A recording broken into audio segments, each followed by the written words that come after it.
kembali kita dalam rancangan MRSM Tulang Razak TV bersama dengan saya, Nur Amali, dan saya, Rafhana Adawiyah.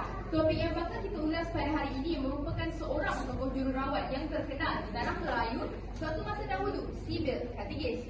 Menjadi seorang jururawat sepanjang tempoh beberapa tahun ini tidak dikira banyaknya pengalaman yang tiba, tapi ada bukan berdasarkan teori semata-mata.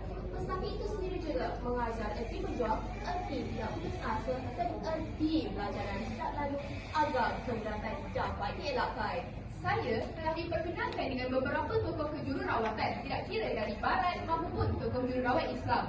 Selain tokoh jururawat seperti Florence Nightingale dan Rufaidah binti Sa'ad, ada seorang lagi tokoh yang seolah dilupakan oleh zaman.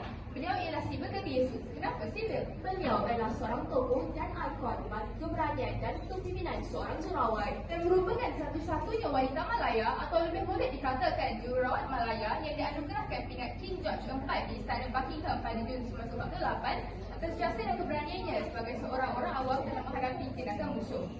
Sibyl Karthiges dilahirkan pada 3 September 1849, merupakan seorang pejuang yang telah menyelamatkan banyak nyawa, khususnya beratus-ratus kaum Cina semasa pendudukan Tepuan di tanah Melayu. Ada satu jalan di Ipoh yang dinamakan atas nama beliau, iaitu Jalan Sibyl Karthiges Ipoh, dinamakan atas nama beliau atas jasa yang tidak terhingga. Siapa sangka seorang bidan atau jururawat seperti beliau diberikan keistimewaan seperti ini, bukan? Sibyl Karthiges dilahirkan sebagai Sibyl Banyak merupakan anak pentera Joseph Daly dan Beatrice Marty Marty, merupakan wakil bidan berketurunan Perancis Rani atau dikenal sebagai Eurasian. Nama medan itu diberi nama sempena tempat kelahiran Sibyl.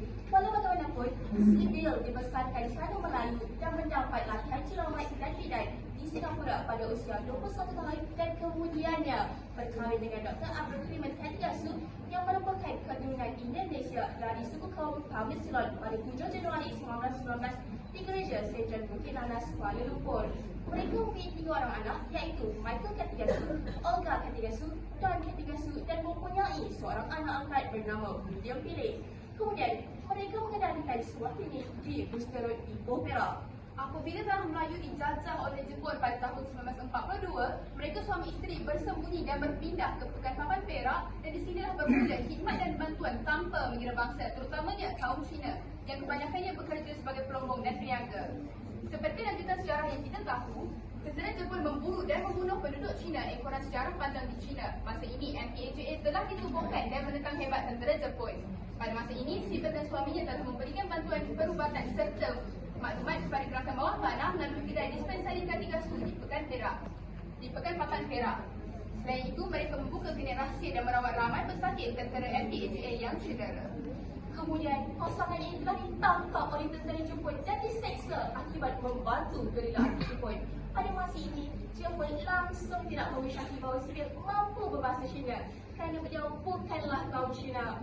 Walau diseksa dengan pelbagai jenis siksaan seperti kuku dicabut, jarum ditusuk di bawah kukunya, kaki melecur akibat besi panas dan paling menyesakan iaitu ujian luar Tokyo di mana air dimasukkan ke dalam mulut dan dipijak-pijak agar air itu keluar kembali.